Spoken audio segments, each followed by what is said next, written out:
ferry boats like the Staten Island ferry are no longer, except for the Staten Island ferry.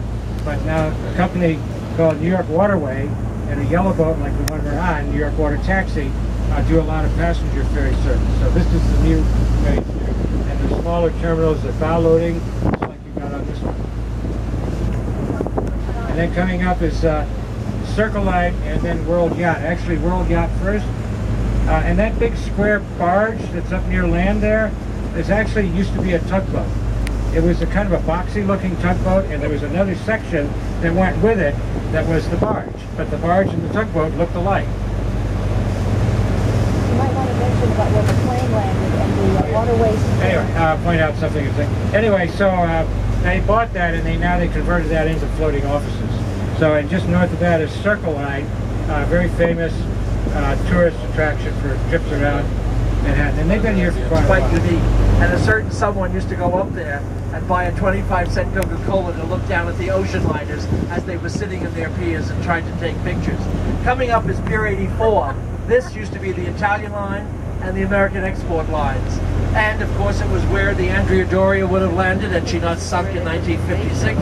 It's now a beautiful park and so forth. So this was the Intrepid, 46th Street.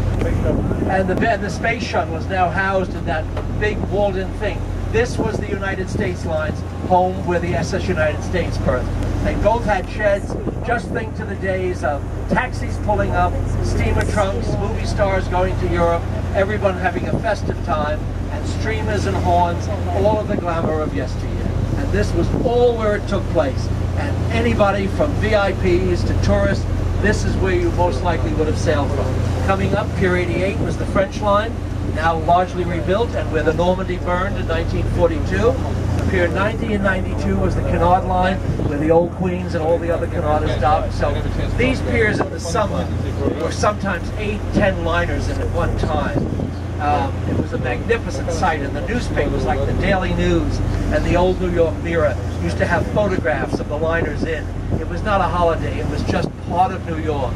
It was the magic of the harbor. And then further up was the Furness line, the Swedish-American line, all of this. These are the other cruise terminals now. I just sailed from one of these the other day, a few weeks ago on a cruise, and they're beautifully restored.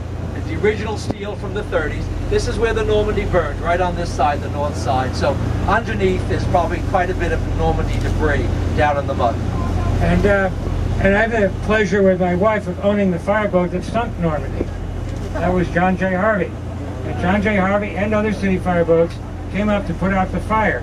Now the story was it was started by a welder, some life jackets caught on fire,